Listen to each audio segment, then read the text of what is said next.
Hi, this is Gabe's Bible verse of the day.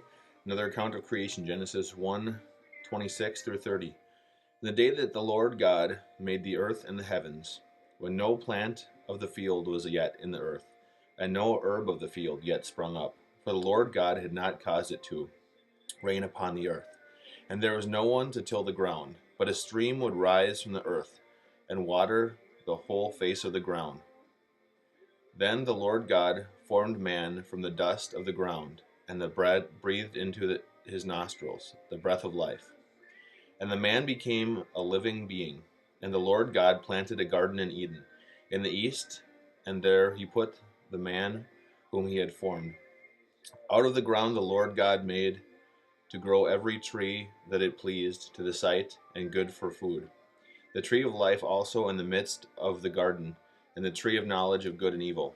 A river flowed out of Eden to water the garden, and from there it divides and becomes four branches.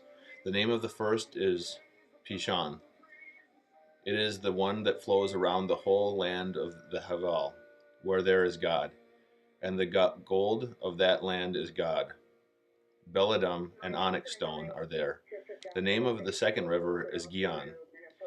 It is the one that flows around the whole land of Cush. The name of the third river is Tigris, which flows east of Assyria. And the fourth river is Euphrates. The Lord God took the man and put him in the Garden of Eden to till and keep it. And the Lord God commanded the man, "You may freely eat of every tree in the garden, but of the tree of knowledge and of good and of evil you shall not eat. For this day you shall eat, if you shall die." Then the Lord God said, "It is not good that the man should be alone. I will make him a helper as his partner." So out of the ground the Lord God formed every animal of the field and every bird of the air, and brought them to the man to see what he would call them, and whether the man called every living creature. This was its name. The God man gave names to all cattle, and to the birds of the air, and to every animal of the field. But for the man there was no found a helper as his partner. So the Lord God caused a deep sleep to fall upon the man, and he slept. Then he took one of his ribs, and closed up in the place with his flesh. And the rib that the Lord God had taken from the man, he made into a woman, and brought her to the man. Then the man said, "This is the last that at last this is bone of my bone, and flesh of my flesh. This one shall be called woman, for out of a man this one was taken."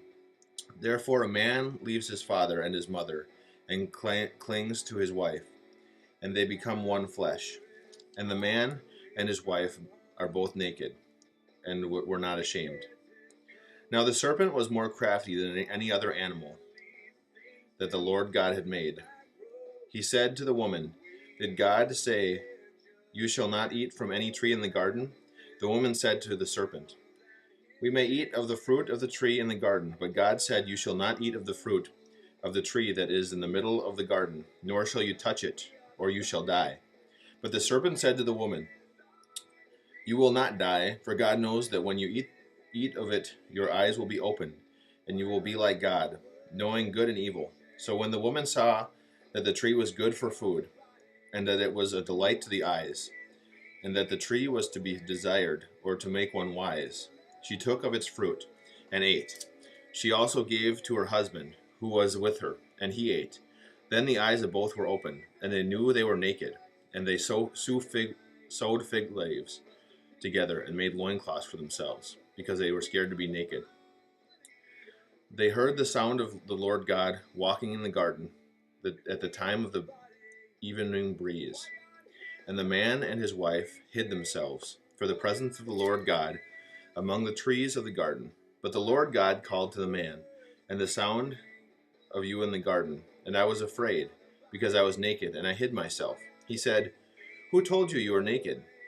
When have you eaten from the tree of which I commanded you not to eat?" The man said, "The woman whom you gave to be with me, she gave me fruit from the tree, and I ate." Then the Lord God said to the woman, "What is it that you have done?" The woman said, The serpent tricked me, and I ate. The Lord God said to the serpent, because you have done this, cursed all you among all animals, and among all wild creatures. Upon your belly you shall go, and dust you shall eat, and all the days of your life. I will put enmity between you and the woman, and between your offsprings and hers. He will strike your head, and you will strike his heel. To the woman he said, I will greatly increase your pangs in childbearing. In pain you shall bring forth children, yet your desire shall be for your husband, and he shall rule over you. And to the man he said, because you have listened to the voice of your wife, you have eaten of the tree about which I commanded you. You shall not eat of it. Cursed is the ground because of you. In toil you shall eat of it all the days of your life. Thorns and thistles it shall bring forth for you, and shall eat the plants of the field. By the sweat of your face you shall eat bread, until you return to the ground, for out of it you are taken. You are dust, and unto dust you shall return. The man named his wife Eve, because she was the mother of all living. And the Lord God made garnishments of skins for the man, and for his wife, and clothed them. Then the Lord God said, see, the man has become like one of us, knowing good and evil. And now he might reach out his hand and take also from the tree of life, and eat, and live forever. Therefore the God sent him forth into the Garden of Eden, to till the ground from which he was taken. He drove out the man, and to the east of the Garden of Eden he placed the cherubim, and a sword flaming and turning to guard the way to the tree of life. Now the man knew his wife Eve, and she conceived and bore Cain, saying, I have produced a man with the help of the Lord. Next she bore his brother Abel. Now Abel was a keeper of the sheep, and Cain a tiller of the ground. In the course of the time Cain brought the Lord an offering of the fruit of the ground, and Abel for his part brought of the firstlings of his flocks, their fat portions. And the Lord had regard for Abel and his offering, but for Cain and his offering he had no regard. So Cain was very angry, and his countenance fell. The Lord said to Cain, why are you angry, and why has your countenance fallen? If you do well, will you not be accepted? And if you do not do well, sin is lurking at the door. Its desire for you, but you must master it. Cain said to his brother Abel, let us go out into the field. I'm actually going to start this one in my next thing because I'm running out of video time. What do you guys think about the creation story, about how the earth was created according to the Bible? My Bible is a little bit older. That's one that I used I think I used this one in high school and in college, so it's got writing all over it. So if I stumble a little bit, it's not necessarily because I'm not having trouble reading a word, it's because I've got notes written in and things underlined. What do you guys think of the way that the Bible portrays creation, that the woman came from the man's flesh, that the man is created to rule over the woman? Where does that speak of how men are supposed to treat other men in the beginning of creation? In the beginning there were only men and women, but how are we supposed to treat each other, and what do you guys think of the original creation story? Let me know. Thanks.